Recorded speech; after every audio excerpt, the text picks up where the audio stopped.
Bonjour à toutes, bonjour à tous, c'est la fiancée des étoiles Ariel. J'espère que vous allez bien, que vous êtes en pleine forme.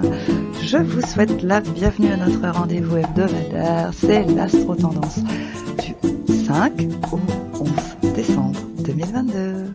Alors cette semaine est marquée par la pleine lune qui se forme dans l'axe Gémeaux-Sagittaire. Alors cela veut donc dire que la lune est dans le signe des Gémeaux et que le soleil est donc dans le signe d'en face, c'est-à-dire le Sagittaire. Et le tout, motivé, pulsé, encouragé, soutenu, dynamisé, tout ce que vous voulez, par Mars, qui est donc en Gémeaux et qui est également opposé au soleil en Sagittaire. Voilà, ça c'est donc le concept de cette pleine lune, mais nous n'avons pas que ça, nous avons également le passage de Mercure et de Vénus en Capricorne.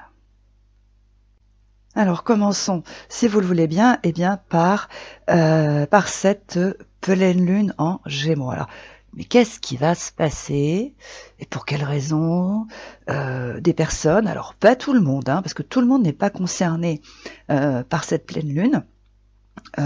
Pourquoi des personnes comme ça, là, cette semaine, vont soudainement passer à l'action? Mais qu'est-ce qui peut bien les pousser à agir de la sorte? Alors déjà, ce qu'il faut comprendre, cette pleine lune, elle va surtout inciter des personnes à passer à l'action pour relancer des échanges, une relation, des conversations qui sont en pointillés ou inexistants depuis un certain temps. Voilà. Alors pourquoi? C'est principalement cette idée qui va surgir, de relancer des échanges, une relation, envoyer un message, vous voyez, un peu dans la communication, mais parce que par nature, les Gémeaux symbolisent les échanges, les loisirs, les bons moments, les copains, les sorties, les relations, les conversations. Ça, c'est le job principal des Gémeaux. Donc du coup, une relation qui est en pointillé ou qui est inexistante ou une absence marquante de nouvelles depuis plusieurs semaines de la part d'une personne, du chéri, du cher amour, peu importe, alors c'est supporté tant bien que mal, mais là pour le coup, avec cette pleine lune, ça va pas être supporté du tout en fait, parce qu'en fait, cette pleine lune, qu'est-ce qu'elle va faire? Elle va faire remonter un vieux fond de susceptibilité. Oui, vous avez bien entendu, parce que la susceptibilité n'est pas une caractéristique qui appartient qu'au Cancer. Le Sagittaire peut être un peu susceptible, surtout quand il est mal luné. Et bien sûr, cette absence comme ça de messages, d'échanges, de nouvelles depuis un certain temps, ou alors parce que c'est un coup dans le zig, un coup dans le zag, ça peut inciter à penser, lors de cette pleine lune, que tout cela est un manque de considération et d'égard. Vous savez, comme parfois, on est tous pareils, on a tendance à dire quand même l'autre pour qui il me prend ou pour qui il se prend, non mais qu'est-ce que c'est que ce truc, vous voyez, on va être un peu là-dedans. Voilà, vous suivez toujours. Donc, dans cet état d'esprit, vous voyez, comme ça, de sentiments un peu mêlés, de susceptibilité, de dire ouais, c'est un manque de considération, il se fiche de moi, ou elle se moque de moi, nanana, un truc comme ça, ça peut du coup inciter à vouloir à tout prix relancer les échanges, relancer le fil de la conversation, et par n'importe quel moyen, histoire d'en finir avec ces silences, cette relation comme ça en pointillé, puisque le concept de l'opposition est de provoquer une rupture, mais c'est pas forcément une rupture dans le cas qui nous préoccupe d'une relation, c'est plutôt d'en finir avec une relation comme ça, en pointillé, un coup dans le zig, un coup dans le zag, il y a des messages, il n'y en a plus, il y a des nouvelles, il n'y en a plus, bon, ça part comme ça, un peu dans tous les sens.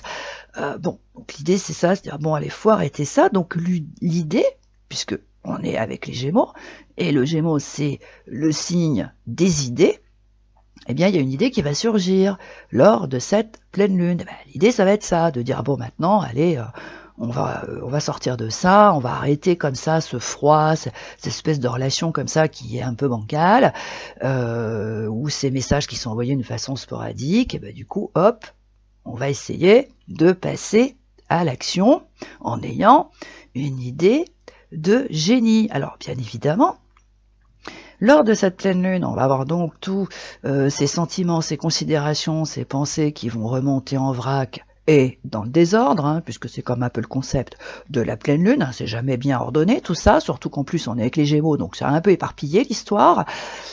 Et l'idée, ça va être de dire, bon, allez hop, on passe à l'action. Oui, mais. Eh oui, on a le oui, mais. Il faut savoir que là, dans le cas qui nous préoccupe, on est quand même dans une opposition, et en général, quand il y a une opposition, eh bien ce ne sont pas les qualités qui se manifestent, mais ce sont les défauts, en fait, du signe. Vous voyez, bon, alors soyez rassurés, c'est pas des défauts dramatiques, parce que moi je trouve que c'est plutôt amusant ce qui va se passer lors de cette pleine lune. Donc ça va être un peu les petits travers, notamment des Gémeaux, qui vont un peu prendre les commandes, qui vont donc donner des idées. Parce qu'en fait, il faut souligner que les Gémeaux se distinguent par l'art, mais alors exceptionnel, moi je trouve ça admirable, de monter des gros mythos. Voilà. Le Gémeaux, c'est le champion du mytho pour tenter des coups de bluff, pour y aller au culot. Voilà, disons les choses comme elles sont, c'est un peu ça. Alors moi, je trouve ça extraordinaire, moi je suis très admiratif, moi je suis pas capable de faire tout ça, mais il faut dire quand même que c'est vrai que les Gémeaux, ils sont quand même les champions pour monter, mais alors des mythos, mais alors pas possible. Donc, l'idée de génie, eh bien, qui va surgir lors de cette pleine lune pour renouer une relation, relancer des échanges, ou pour rétablir une relation qui a un coup dans l'aile, ou pour obtenir quelque chose, ou tout simplement pour discuter avec une personne parce que ça fait des lustres qu'il n'y a plus de nouvelles, eh bien, ça va être de monter un gros mytho. Voilà. Ou bien d'y aller au coup de bluff, comme ça, vous voyez, d'y aller au culot. Bon, alors, est-ce que ça va marcher? Parce que c'est un peu l'idée, c'est de se dire, bon d'accord, allez, on monte un gros mytho pour relancer des échanges, une relation, mais est-ce que ça va marcher? Un peu, mais pas tellement finalement. Ça va pas donner des résultats à tout casser. Alors pourquoi? Parce que Saturne est dans le coup. Oui, voilà, c'est un peu le problème. Voilà, donc oui, je dirais que oui. Monter un gros mytho, ça va produire des effets, effectivement, c'est-à-dire que ça va relancer un peu les échanges qui sont à l'arrêt, oui, ça peut faire recevoir une réponse, oui, du genre, oui, mais pas maintenant. Alors pourquoi ça nous donne une réponse oui, mais pas maintenant? Je vous dis, c'est qu'il y a Saturne dans le circuit. Alors si vous voulez, d'un autre côté, Saturne, il fait bien les choses parce qu'il va éviter la casse, il va éviter que tous les effets de l'opposition se mettent en marche, c'est-à-dire que ça provoque une vraie rupture, c'est-à-dire qu'en fait le gros bobard ou l'idée de relancer des échanges au mauvais moment, ça incite la personne en face à tout envoyer valser, enfin vous voyez, ça évite de faire une rupture fracassante, donc ça Saturne, tant mieux, merci beaucoup, c'est bien, mais c'est pas pour autant que ça va produire des résultats de dingue, voilà, donc en fait monter un gros bobard pour relancer des échanges, rétablir une relation, ça va pas accélérer le processus, ça va pas faire gagner du temps, et ça va pas rétablir de bout en bout une relation. Voilà, ça va juste apporter une réponse un peu laconique, un peu froide, dans le meilleur des cas, parce qu'on a le pire des cas, faut quand même qu'on l'envisage. Il est aussi possible de recevoir un message pas très très agréable, un peu blessant, parce que lorsque le Sagittaire, parce qu'il est quand même dans le circuit, il est vrillé, qu'il est mal luné. Bon, il faut se dire quand même que le Sagittaire, lors de cette pleine lune, il va être un peu mal luné, il faut quand même le voir les choses en face. Il peut devenir, mais alors super désagréable, et particulièrement blessant. Alors ça, c'est quand même la marque de fabrique du Sagittaire. quand il est mal luné, on lui marche sur ses plates-bandes ou on lui casse les pieds parce que c'est pas le moment, parce qu'il a autre chose à faire, ou il a la tête dans le guidon, je sais pas, enfin bref, et puis qu'on tombe un peu comme ça au mauvais moment, il peut être très blessant. Donc en fait, le Sagittaire, il a cette particularité, en fait, de dire des trucs, des vieilles vérités bien méchantes, bien désagréables, mais c'est blessant, vous voyez, c'est blessant, ça fait mal pour faire mal. Bon, alors, voilà, je vous le dis, parce que bon, il faut quand même se méfier, on peut un peu tout avoir quand même, hein, lors de cette pleine lune. Donc, au lieu de vous lancer comme ça, peut-être baisser, hein, bon, il sera peut-être préférable de réfléchir un peu avant, parce que, outre le fait que cette pleine lune est motivée par Mars en Gémeaux, ça on a bien compris qu'il y a Saturne qui va quand même éviter la casse, qui va un peu amortir les chocs, bon très bien, c'est parfait. Faut pas oublier quand même que Neptune est en Poisson et qu'il est quand même en dissonance avec la Lune en Gémeaux, hein. Je précise à toutes fins utiles, ça peut servir. Et il faut savoir que le fameux Neptune, il est quand même gonflé à bloc par Jupiter qui est toujours en Poisson, hein. Bon, donc ça peut inciter à penser, à être certain que monter un gros bobard ou faire un coup de bluff, alors déjà c'est la chance du siècle et que ça va marcher comme sur des roulettes. Bon, alors non, hein, faut quand même faire gaffe à ça, faut pas non plus être dans l'illusion, parce qu'elle pourrait jouer de mauvais tours, et par-dessus le marché, alors ça c'est peut-être la cerise sur le gâteau, ces dissonances là qui émanent des Poissons et notamment de Neptune, dans le feu de l'action, ça peut pousser à faire une étourderie. Alors ça n'arrangerait rien, parce qu'il faut savoir que une dissonance comme ça, Neptune, notamment Mars, hein, Mars c'est quand même l'action, c'est là où on agit, et donc c'est là où on fait des bourdes, vous voyez, on se trompe, parce qu'on n'a pas fait gaffe. Mais la bourde, elle peut être un peu énorme, vous voyez, c'est parfois on se trompe de destinataire. Vous savez, quand on envoie un message ou on envoie une photo, n'importe quoi, et puis on fait pas gaffe, hop, et on se trompe de destinataire, et parfois c'est pas grave, parfois c'est embêtant. Bon, vous voyez, c'est un peu ce genre d'étourderie, vous voyez. Donc faut quand même bien essayer de réfléchir avant de se lancer lors de cette pleine lune. Bon, ok, pourquoi pas monter un gros mytho pour relancer une relation, ok, mais bon, hein, on n'aura pas des résultats à tout casser. Il y aura juste peut-être un message, bon oui merci, très bien, bonne nuit, ou oui mais pas maintenant. Et si c'est un oui mais pas maintenant, dites-vous que là faut compter sur le temps, parce que quoi qu'on dise et quoi qu'on fasse, Saturne en Verseau est dans le circuit, je vous l'ai dit, il y a quand même Chiron en Bélier, c'est quand même une énergie qui rétablit les choses, et pas forcément, Chiron ne marche pas que sur la santé, hein, faut aussi un peu élargir son esprit. Chiron c'est le rétablissement.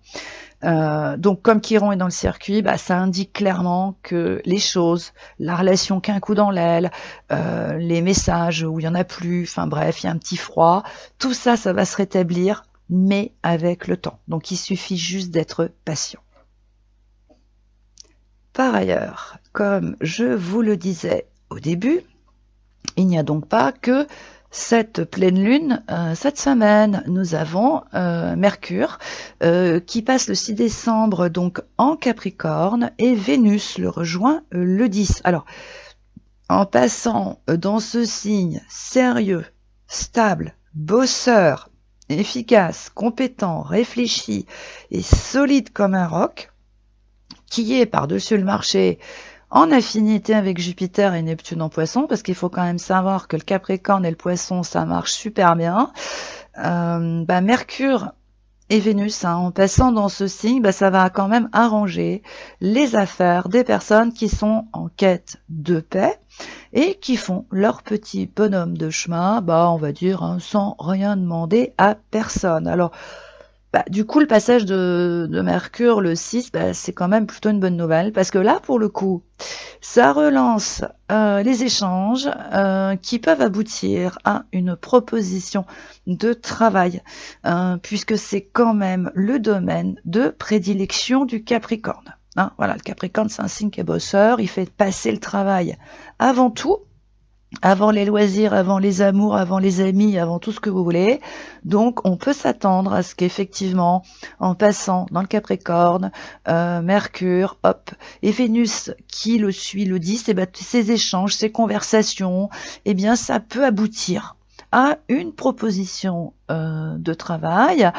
Alors, à toutes fins utiles, je précise, pour qu'il n'y ait pas de confusion ou de déception, cette proposition qui peut être faite là avec ces deux combinaisons planétaires, elle a quand même vocation en tout premier lieu à améliorer le quotidien. Voilà. Donc il faut la voir comme une chance qui a vocation à sortir d'un isolement ou de sortir d'une situation financière ou professionnelle, un peu bancale, qui est pas terrible, enfin bon voilà, comme on dit, vous savez, ça met un peu de beurre dans les épinards l'histoire, voilà, c'est un peu ça l'idée. Donc, par ailleurs, il faut quand même pas céder à la première impulsion qui inciterait à refuser, voyez, cette proposition. Parce que, vous voyez, j'insiste, faut vraiment comprendre le processus. On a Mercure qui passe le 6, donc ça fait des échanges, des discussions, alors par texto, en prenant un verre, peu importe, c'est pas le problème. Vous voyez, des personnes discutent, et l'une donne son avis, son point de vue, raconte un peu sa life, enfin, vous voyez le truc, et puis du coup, hop, on a Vénus qui passe le 10, dis ça, tiens, écoute, je te propose ça, est-ce que ça te tente? Moi, ça m'arrangerait. Enfin, vous voyez, ça fait un petit arrangement comme ça. Et du coup, comme j'ai la Lune qui reste pas dans les Gémeaux éternellement, parce que le destin de la Lune, c'est quand même le changer de signe tous les 2 jours et demi, elle se retrouve en Cancer dans la foulée, et du coup, une opposition, ça peut inciter à refuser pour de mauvais prétextes, vous voyez, parce que on a 2 oppositions, on en a la première qui est Mercure avec la Lune en Cancer, et le plus ennuyeux, c'est dimanche. Je vous le cache pas, c'est autour de Pluton qui est opposé à la Lune en Cancer. Alors bon, il faut pas agir et réagir, vous voyez, avec les émotions. S'il y a une proposition de comme ça qui est faite, de travail, en discutant avec quelqu'un, en disant écoute, tiens, moi je te propose ça. Oui, vous voyez le truc. Bon, faut pas dire mais non, finalement non, j'en veux pas, ça m'intéresse pas. Il vaut mieux agir avec le mental, parce qu'on est avec un Mercure en Capricorne quand même. Donc là, il faut avoir un mental d'acier et faut prendre du recul et puis en fait se mettre en mode Capricorne. Vous voyez, c'est-à-dire remercier la personne, vous dire écoute, merci, c'est sympa de me proposer ça, c'est cool, et puis demander quelques heures pour réfléchir. Vous voyez, voilà, faut être un peu comme ça, dire écoute, ouais, oui, c'est intéressant, écoute, tu me donnes, écoute, je vais y réfléchir. Vous prenez quelques heures, 24 heures s'il faut pour réfléchir, et ce faisant, vous allez voir tous les aspects positifs de cette proposition, et du coup, ça va vous encourager à l'accepter. Voilà, bon, je pense qu'on a fait le tour de cette semaine. Vous l'avez compris, chacun peut donc y trouver son compte, en fait, puisque voilà, chacun peut faire un petit peu son petit marché. Les uns peuvent avoir une proposition de travail, d'autres peuvent rétablir une relation, bon d'accord, allez, avec des moyens, allez, c'est marrant. Moi je trouve ça rigolo de monter un bobard, moi je trouve ça plutôt drôle. Donc voilà, donc chacun peut y trouver son compte, mais quand même, le mot-clé c'est réfléchissez. Gardez bien à l'esprit qu'il faut toujours réfléchir. Ne réagissez pas sous le coup de la première impulsion. Jamais, c'est pas bon ça. Vous savez, les émotions sont toujours mauvaises conseillères. Prenez tout le temps, dans un cas comme dans l'autre, réfléchissez avant. Bien, c'est donc la fin de cette astro-tendance. Si vous le souhaitez, alors vous pouvez me retrouver, alors moi je suis toujours là, mais le mardi et le jeudi de 10h à 12h, et bien sûr vous pouvez consulter Anne-Louise, Bérénice, Zélie, Isabelle et Domi, et bien sûr tous les autres membres de l'équipe de Dial Voyance qui se font une joie de répondre à toutes vos questions au 08 90 37 04 70 pour l'audiotel et au 01 84 07 04 48 pour la CB.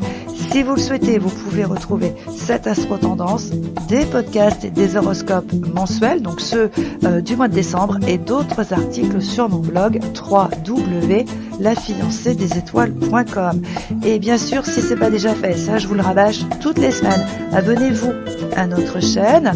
Si ce podcast vous a plu, appuyez sur le pouce en l'air, partagez-le si ça vous tente, et bien sûr vous pouvez aussi partager vos impressions, comment vous vivez cette pleine lune, tout ce que cela vous inspire par le biais du sas, des commentaires. Bon, je vous souhaite une super semaine, et puis je vous retrouve la semaine prochaine. Ciao, bye bye.